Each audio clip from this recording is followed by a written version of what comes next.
Guru Purnima is a very important event in the life of every spiritual seeker. Guru is available to the seeker at three different levels. One is at a physical level called as Adi Bhautik. Second is at the divine level called as Adi Daivik. And the third is at a personal level called as Adhyatmik. The Adi Bhautik Guru is the one to whom one is dedicated and tries to learn according to the instructions given to him. He has to go through many changes. In fact, Guru is our father or mother or two in one. Because our parents have given us only the body, the Guru gives us the second birth wherein a seeker is born. The body given by the parents dies away, but the seeker never dies. He continues even after the body is dead. Therefore, Guru is our real mother and father. This is the physical Guru in the outer world called as Adi Bhautik. Then the Adi Daivik Guru is the one who is coming in our life in the form of various messages, experiences, which are unknown to us and cannot be attributed to any particular cause. They just come from nowhere. That is what is called as Ishvara Anugraha, the grace of God in the form of Guru. It is said in Ramcharitmanas, Binu Hari Kripa Mile Nahi Santa. Without the divine grace, the Guru doesn't come in our life. This is the second aspect of the Guru in one's life. The third aspect is the Adhyatmic Guru, which manifests in the heart of the seeker in the form of awareness. The seeker becomes so much aware that every action that he does, every word that he speaks, every thought that goes through his mind is known to the divine principle called as Guru, and the seeker is aware of it. Living in this awareness is real devotion and dedication to the Guru.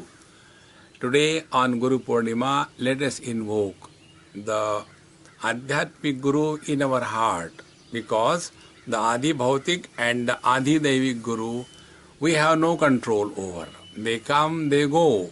But the Adhyatmic Guru, we have to put efforts and remain in tune with him by being aware of his presence. Let the Lord bless all of us so that we remain in tune with his grace and grow spiritually every moment. Thank you very much.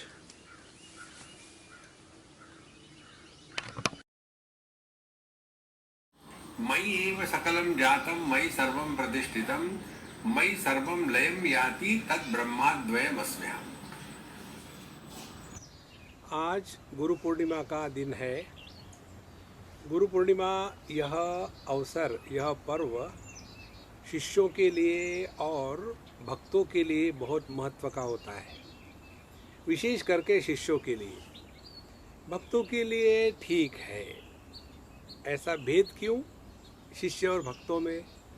भेद इसलिए, शिष्य वो है कि जो स्वयं को बदलने के लिए गुरु के पास आता है, और भक्त वो है कि जिसके पास आने से गुरु को बदलना पड़ता है। जो गुरु को बदलता है वो शिष्य नहीं है। जो स्वयं को बदलने को तैयार है वो शिष्य है। तो यदि हम गुरु पर्व मनाएं तो उसका तात्पर्य क्या है? उसका तात्पर्य ये है कि हमको ये दृढ़ निश्चय करना है कि हम आज के तारीख के बाद अपने आप को बदलने में लग जाएंगे। साधारण दृष्टि से देखा जाए तो लोग दूसरों को सुधारने का प्रयत्न करते हैं। वो अपना काम नहीं है। हम इस दुनिया में जो आए हैं अपने आप को बदल करके, अपने स्वभाव में परिवर्तन ला करके अपने स्वरूप में निष्ठा प्राप्त करने के लिए आए हैं। और ये हमको एक बार फिर से याद दिलाना है, इसीलिए यह गुरु पर्व मनाया जाता है। अब सवाल ये है कि गुरु कौन है। गुरु को यदि हम व्यक्ति मानेंगे तो संप्रदायवाद या अनेक प्रकार की छोटी छोटी संस्थाएं निर्माण होगी और फिर तू मैं हो करके मेरे गुरु श्रेष्ठ तेरे गुरु नहीं इत्यादि झंझट शुरू हो जाएगी। इसलिए गुरु यह तत्व है और यही गुरु तत्व सभी संतों के माध्यम से प्रकट होता है। तो यह गुरु तत्व सभी संतों के माध्यम से बाहर के जगत में नाम रूप लेकर के प्रकट होता है और वही गुरु तत्व शिष्य के हृदय में प्रकट होता है जब वो अपने हरेक अनुभूति से सीखने को तैयार है।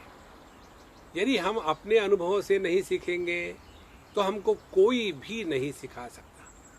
देखो, भगवान कृष्ण के लिए हम कहते तो है कृष्णम वंदे जगत गुरुम।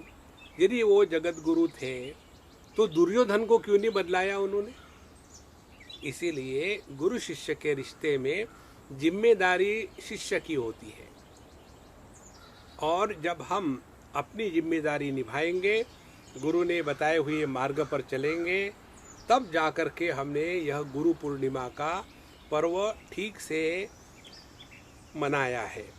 नहीं तो वही हमेशा की बात, गए गुरु महाराज के पैर धोए क्योंकि बहुत गंदे थे, उनको मालाएं पहनाई और खूब चंदन चंदन लगाया और उसके बाद नमस्कार किया और फिर मांगा कि महाराज हमारी बहू ऐसी भयानक है, उसको ठीक करने का कुछ प्रयत्न करो। जो गुरु से दुनिया के लिए मांगता है वो ना तो शिष्य है ना तो भक्त है। जो गुरु को अपने आध्यात्मिक प्रगति के लिए समर्पित होता है वही गुरु का असली शिष्य है। तो आज हम यह दृढ़ निश्चय कर लें कि हमको आज से अपने आप में आमूलाग्र परिवर्तन लाना है।